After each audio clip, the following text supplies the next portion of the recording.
January 1916, the second winter of the war. On the Western Front, the Germans were preparing a new offensive. Its code name was Gericht, judgment. An offensive needs supplies. This was just one of 10 new railway lines that the Germans were edging forward, sleeper by sleeper, rail by rail, scalpels cutting into the heart of France. A few miles away to the west, 10 miles behind the French line, lay their objective, Verdun. Verdun was the great fortress whose name had for centuries not ceased to haunt Germanic imaginations. It was the great advanced citadel of France, the principal bastion of her eastern frontier, whose fall, resounding throughout Europe, would efface forever the victories of the Marne and the Isère. And in 1914, before the Battle of the Marne, it had stood like a rock against German assault. Had it fallen, Paris, even the war, might have been lost. It was the hinge and pivot of the whole Allied line, jutting like a huge elbow into the German positions. On the map, Verdun's defenses looked formidable. Between the town and the front line, 10 miles to the north, were a ring of forts, some 20 large and 40 small ones. Strongest of them all, cornerstone of the whole system, was Douaumont. Forts like these had been built to be impregnable. In fact, Verdun was one of the weakest points in the whole Allied line. In the previous summer, French General Headquarters had begun to strip the forts of their guns. By now, January 1916, over 200 guns had been removed from the forts for mobile use elsewhere, together with a vast amount of ammunition. There is no evidence that the Germans knew how weak the forts were. Their decision to attack Verdun was taken for quite different reasons, and it was taken by one man, Generalleutnant Erich von Falkenhayn, chief of the German General Staff. In December 1915, he had written to the Kaiser, "The strain in France has about reached breaking point. A mass breakthrough, which is in any case beyond our means, is unnecessary. Within our reach, there are objectives for the attention of which the French General Staff would be compelled to throw in every man they have. If they do so, the forces of France will bleed to death." Falkenhayn's directive to the staff of the German Fifth Army spoke only of an offensive in the direction of Verdun. There was no mention of capturing the city. But the Crown Prince William, the Kaiser's eldest son, who commanded the Fifth Army, had other ideas. The objective is to capture the fortress of Verdun by precipitate methods. It was this discrepancy in interpretation which was to cost Germany dear. 140,000 men were assembling for the attack. Entire villages behind the lines were evacuated to make room for them. Most impressive of all were the guns that were to do the bleeding white. The guns came from as far away as Russia and the Balkans. Siege mortars, naval guns, quick-firing guns, field guns, mine throwers, 1,200 guns in all. And to supply this fearsome armory, 1,300 munition trains, 2.5 million shells. With the greatest secrecy, the build-up continued through the damp days of January. On the other side of the lines, alarm at the state of Verdun's defenses had at last penetrated to General Headquarters at Chantilly. And the French Minister of War, General Gallieni, wrote to the Commander-in-Chief, "Reports have come to me indicating that in the Verdun region, the line of trenches appears not to have been completed. Should the enemy break through, not only would your responsibility be involved, but also that of the entire government." Joffre replied, "Nothing justifies the fears which you express in your dispatch." German planes patrolled the forward area in strength, waiting to pounce on any French reconnaissance planes. They had complete air superiority. They had assembled the greatest concentration of air power ever employed in war so far. 168 planes at Verdun, and a large number of observation balloons. Even Joffre became apprehensive. Our minister to Denmark telegraphed that a German offensive was being talked about. This was immediately confirmed by news from Switzerland of the concentration of 400,000 men in the region of Verdun. A regiment of engineers was immediately sent to Verdun to strengthen the defenses on the east bank. Time was running out. German deserters were crossing the lines in ever-increasing numbers with stories that all leave had been cancelled, that something terrible was about to happen. Men, and still more men, marching towards Verdun. They were old hands, these men. Old hands of 25 or 30, many already wounded in action, toughened by 2 years of war. Westphalians from Münster, Düsseldorf, and the Ruhr. Men from Hesse, descendants of those who had fought as mercenaries against Napoleon and for him. Brandenburgers from Berlin, one of the elite units of the German army. 3 of the crack army corps of the German army, 72 battalions.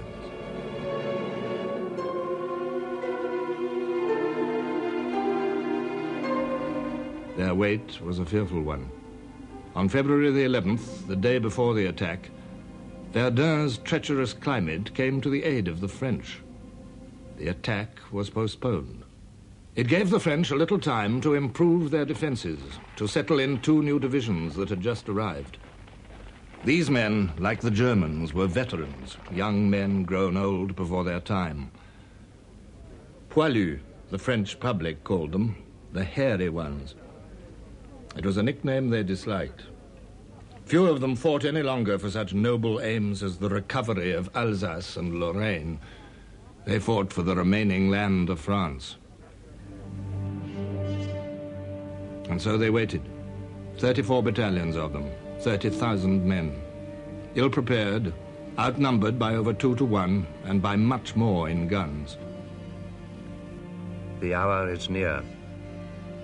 In our wood, the front trenches will be taken in the first minutes. My poor battalion, spared until now. The dawn, February the 21st. 20 miles behind the German lines, a Krupp's 15-inch naval gun raised its barrel from its camouflage netting.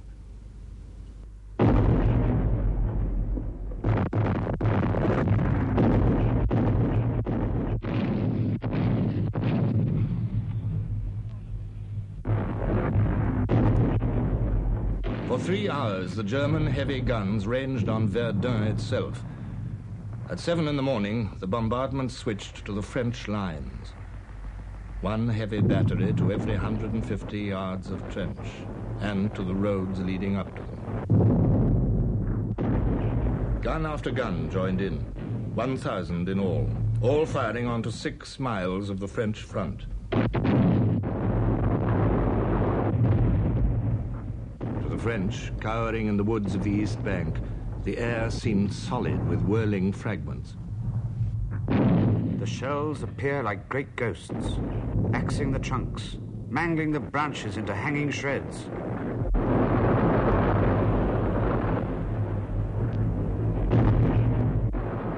The crude iron of the shells shattered into huge ragged chunks that sometimes 2 men would be unable to lift. Men were squashed, cut in 2, or divided from top to bottom, blown into showers, bellies turned inside out and scattered anyhow, skulls forced bodily into the chest, as if by a blow with a club. Here and there in the front line were a few men who by chance escaped. In all our minds we had the same thought, that everyone to right and left had been killed. A German airman reported, "It's done. We can pass. There's nothing living anymore." A young Hessian scribbled a last note to his mother. "There's going to be a battle here, the likes of which the world has never seen."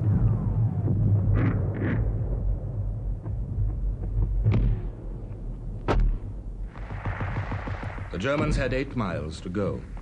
Their fighting patrols slipped forward like a dentist's probe.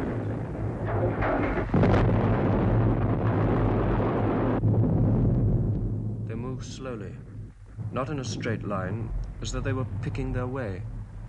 Nothing could have looked less like an assault.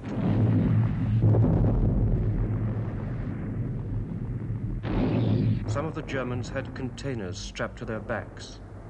They seemed like laborers going to spray the vines.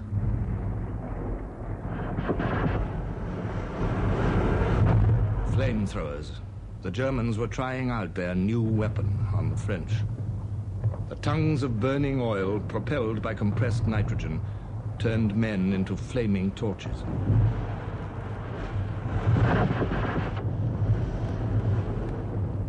On the second day came the assault troops to exploit the gaps found by the fighting patrols.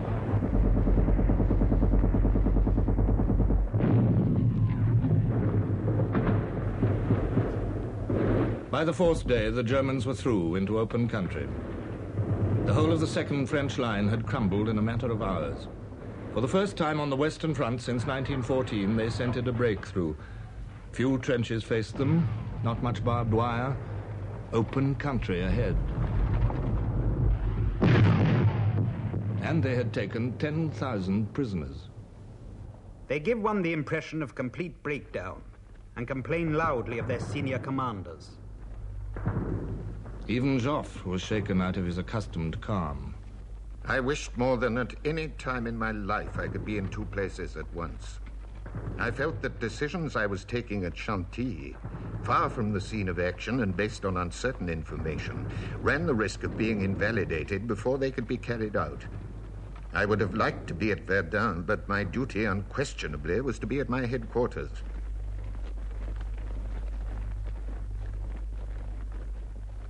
The Kaiser was certain that Verdun was about to fall. He came up to watch the kill through a well-protected periscope. Would the front hold? By nightfall on February the 25th, only the forts and a few brave men barred the Germans' way. Fort Douaumont, its tortoise hump, dominated the battlefield.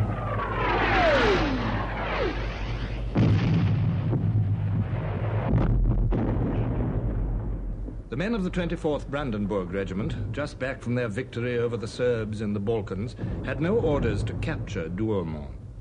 Their objective lay short of it. But their regimental motto was, "Do more than your duty." And now, just in front of them, lay the fort of Douaumont. It drew them on like a magnet. Unknown to each other, several small groups of Brandenburgers and pioneers entered Douaumont at various points. A handful of men against a fort of concrete and steel.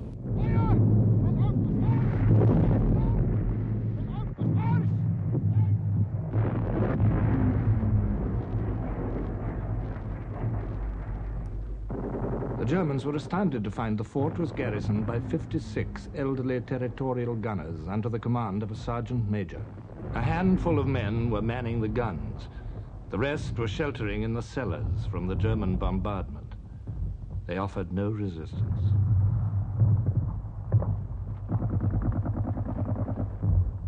Fort Douaumont, the world's most powerful stronghold, had fallen without a shot being fired.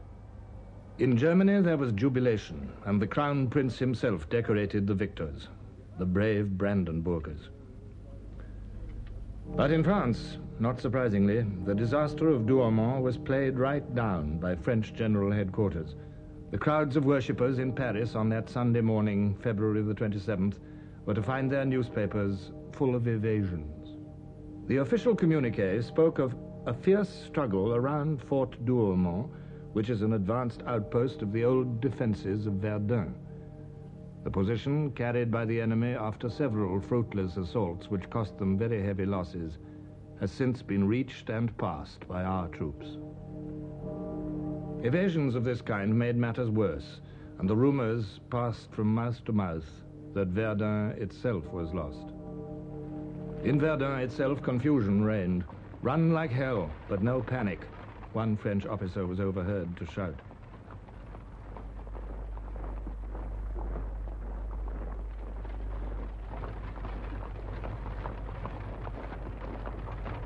The Germans were only 5 miles away.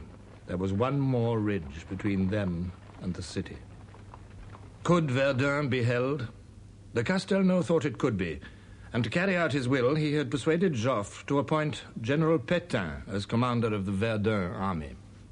Pétain, the peasant from northern France, had begun the war as a colonel due for retirement. Now, 18 months later, he was an army commander. French soldiers had heard the stories told of Pétain. They knew that he cared for his troops. They knew that he was frugal with men's lives. As the desperately needed reinforcements moved up, the word went round, Pétain is in charge. All will be well.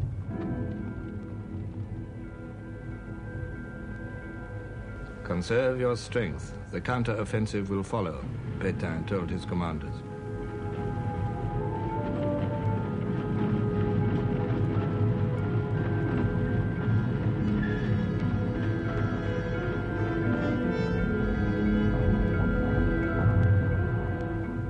But only the most precarious of lifelines now connected Verdun to the rest of France.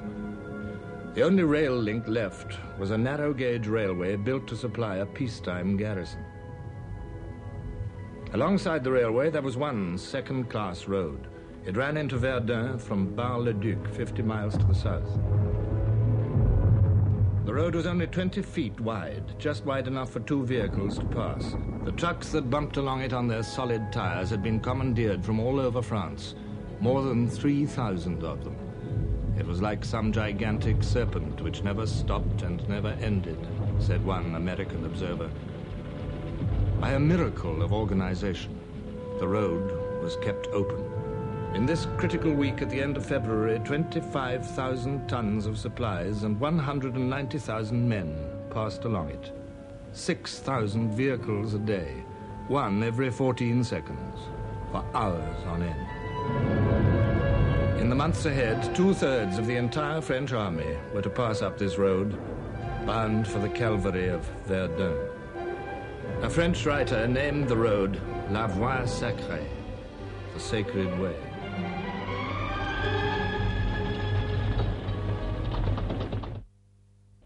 Now, in the lengthening days of March, the Germans extended their attacks to the west bank of the Meuse, and to a hill with the sinister name of Mort-Homme, dead man. Nearly 250,000 men were now involved in Falkenhayn's adventure. The bloodletting was getting out of hand. Our blinded, wounded, crawling and shouting soldiers kept falling on top of us and died while splashing us with their blood. It was a living hell. Verdun is terrible because a man is fighting against material with the sensation of striking out at empty air. Oh, how I envy those who can charge with a bayonet instead of waiting to be buried by a shell. By the end of March, after 40 days fighting, the Germans had lost about 80,000 men, the French a few thousand more. The casualty gap was narrow.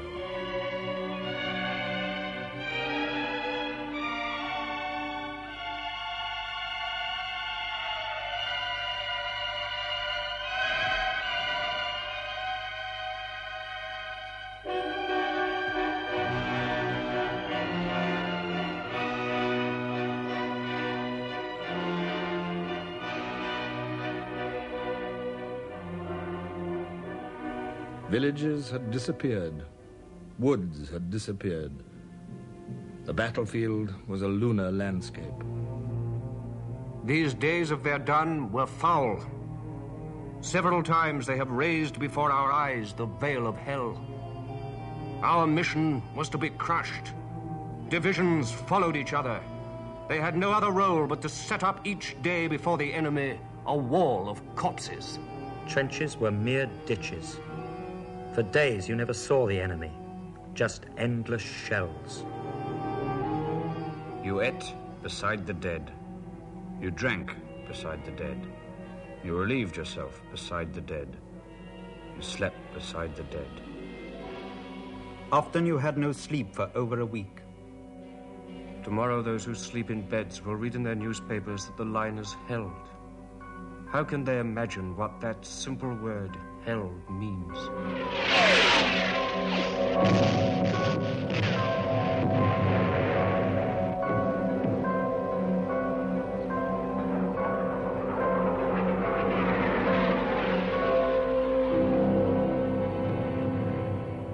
the line, men often went for days without food, for the ration parties were frequently killed on the 6-mile slog through the mud to the front positions. Even out of the line, the rations weren't much to write home about. Stringy and greasy tinned beef, known as monkey, salted cod and rubbery macaroni. Indeed, only a few months before, the sardonic humor of the French soldier had been roused by a propaganda leaflet circulated by headquarters. Our soldiers, it claimed, have always enjoyed 2 meals a day. They are much better fed than the Germans. The soldiers had disagreed. 200,000 of them had written to protest. But at least the rations were free, and so was the wine ration, pinard, the rough red wine beloved by the French soldier. Pinard, which made up a little for the miserable pay, 5 sous a day, nearly 2.5 halfpenny. Pinard, which gave a man courage to forget the present. For the only real enemy now was the battle itself.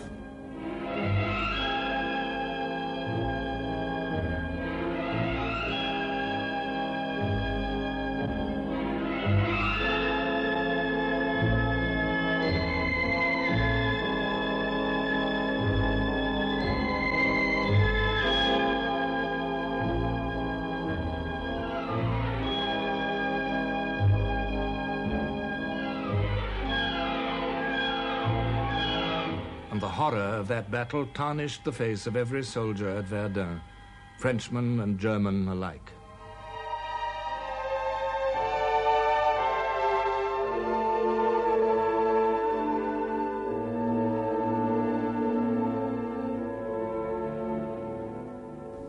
By the end of April, after 70 days fighting, the Germans had lost 120,000 men. The French had lost 133,000. General Pétain's reinforcements poured endlessly up the sacred way. My heart leapt as I saw our young men of 20 going into the furnace of Verdun. Jolted about in their uncomfortable trucks or bowed by the weight of their equipment, they encouraged one another by their jokes and by their songs.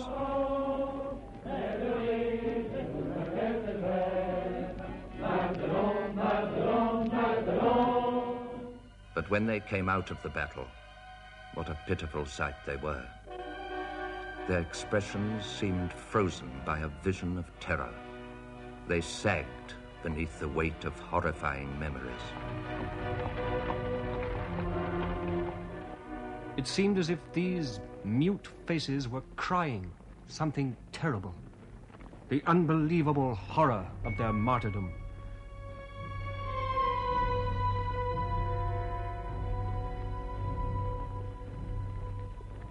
Pétain's demands for troops displeased Joffre. Had I yielded to all his demands for reinforcements, the whole French army would have been absorbed in the battle. He was well aware that I was trying to collect the largest possible number of divisions for the Somme offensive.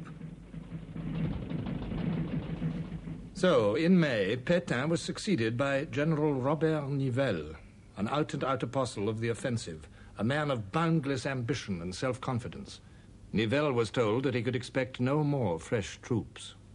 No matter, he said, we have the formula. The formula included his right-hand man, the toughest general in the whole French army, Charles Mangin. Mangin's motto was, fight to the limit. The French had by now gained air superiority over the battlefield. Aerial tactics were becoming more and more sophisticated. Both sides sent their greatest aces to Verdun. The Germans had Oswald Bölke, and von Richthofen, the deadliest of them all, was blooded here. The French threw in their famous Storks group, including such legendary figures as Guynemer, Navarre. In May, the French fighter squadrons swept the skies over Verdun. It was a heartening sight to the French infantry. The German observation balloons were sitting targets to aerial rockets the French were using for the first time.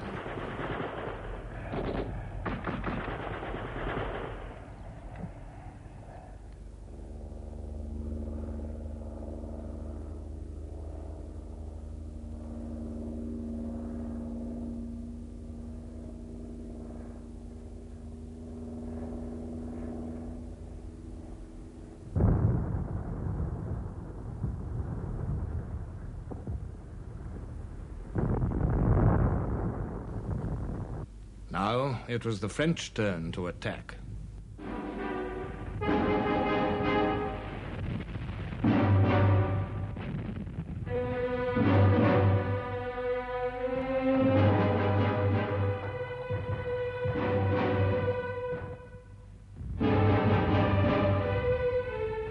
How many have died like this, without glory, taken by surprise on their first day?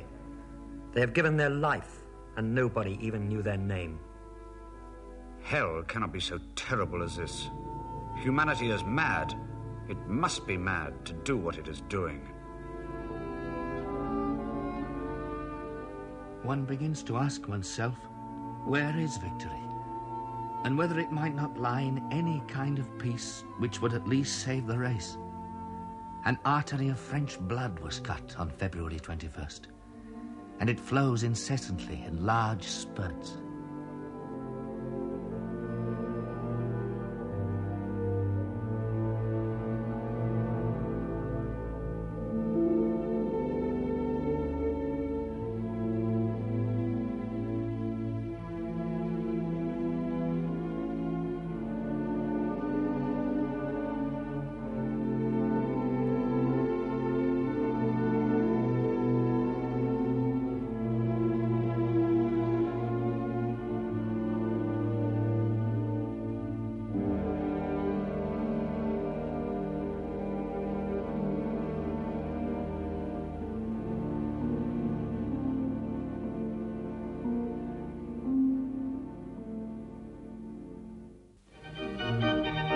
Paris, 150 miles from Verdun. Another country, another world. Paris, still gay, still pleasure-seeking after 2 years of war. The music halls were full every night. Tipperary and the Roses of Picardy were favorites imported by the British. The theaters, closed in 1914, had reopened. Mistinguett danced to huge crowds. The actress Sarah Bernard, even with one leg now amputated, still graced the boards, the personification of France herself, mutilated but undaunted. Civilian France in the early summer of 1916 had not yet felt the full pinch of war. Coal was short, but food still plentiful. By law, there was one meatless day a week, but few except the poor took any notice. The cost of living had gone up 1/5 since 1914, but wages had risen too. Factory workers could earn as much as 15 francs a day, nearly 12 shillings, 60 times more than the French soldier. French soldiers, when they were lucky enough to get leave at all, felt themselves strangers in their own land.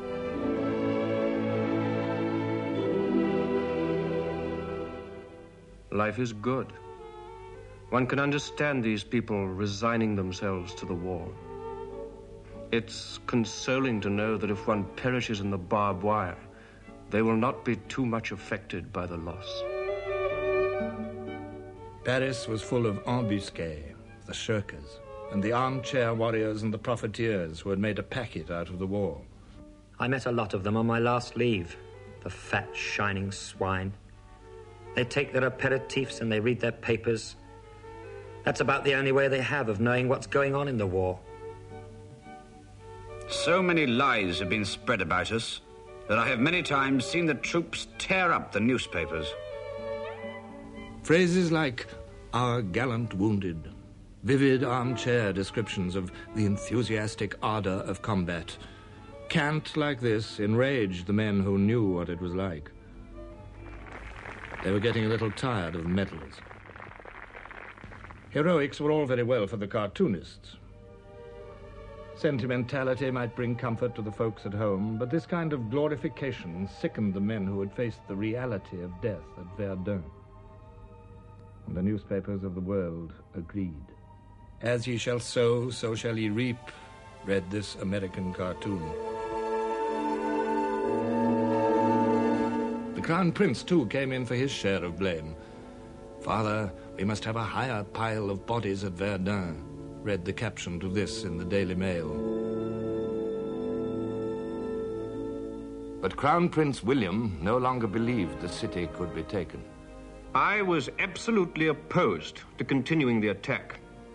I was now convinced, after the stubborn to-and-fro contest for every foot of ground, that a decisive success at Verdun could only be assured at the price of heavy sacrifices, out of all proportion to the desired gains. Yet I had to obey the orders of General Headquarters. And as May drew to a close, a new attack was ordered. Sledgehammer blows to blast in the gateway to the fortress, once and for all.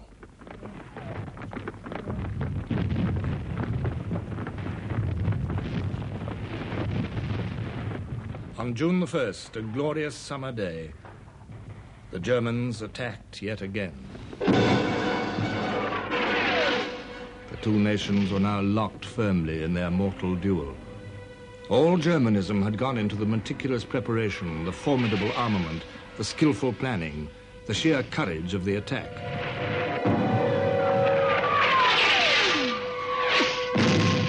All French nature had gone into the lack of preparation, the casual assurance, the panics, and the brave resistance.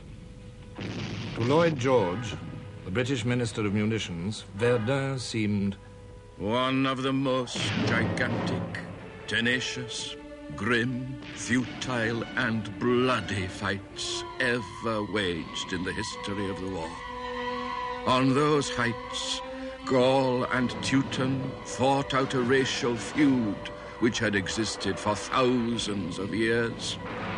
The concentrated fury of ages raged and tore, shattered and killed in one intensive struggle which has no parallel in the history of human savagery.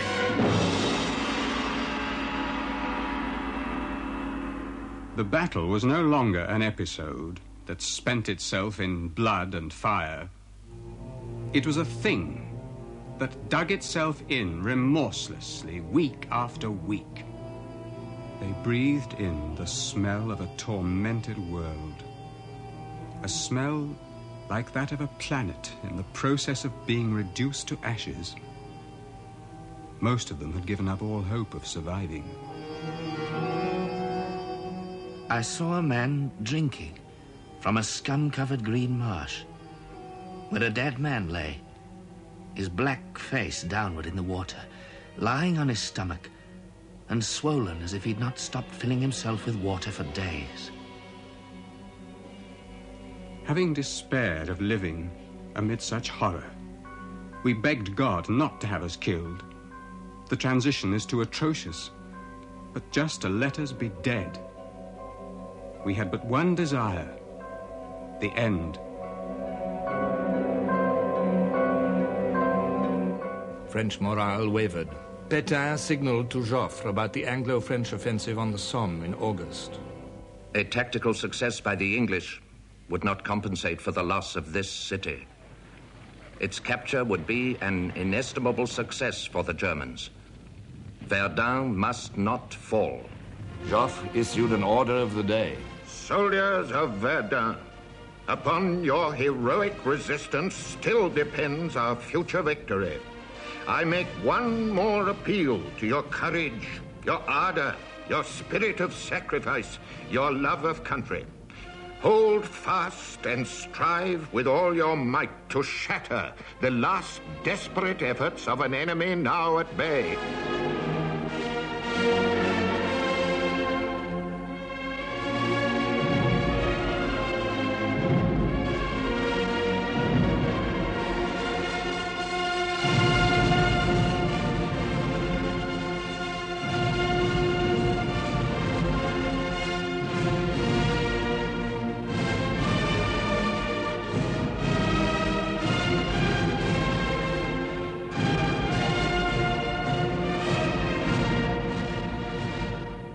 The turning point came on June the 23rd.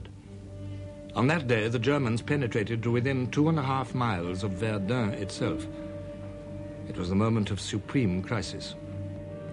Pétain warned General Headquarters that he might have to withdraw from the East Bank. General Nivelle issued a dramatic order of the day. It ended with words which were to ring round the world.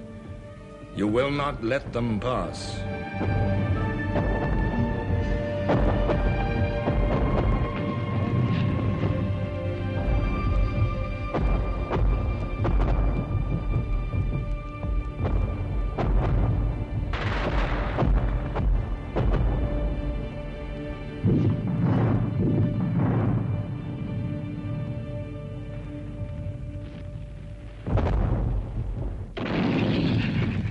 The Germans did not pass. They had shot their bolt. They had no more to spare. 3 precious divisions had been taken away from the Crown Prince to bolster up the Austrians against a furious Russian attack. And on June the 24th, the French troops heard the first rumble of the British bombardment away to the north on the Somme. Joffre's plans for a combined Allied offensive were coming to pass. "We will bleed France to death," Falkenhayn had said. 337,000 Germans fell at Verdun. The President of France had said, "If Verdun is saved, how shall we ever be able to forget at what a price?" The price was 362,000 Frenchmen killed, wounded, or missing. Small wonder that one Frenchman had written before he was killed, "They will not be able to make us do it again another day. That would be to misunderstand what it cost us. They will have to resort to those who have not lived out these days."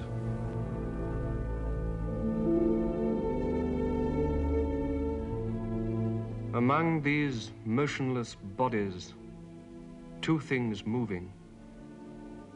One crawls, crying towards the ditch. A man with his legs shattered, the sole survivor. And in the other direction, a small barrel of wine rolls slowly down the road, stopping against a dead body.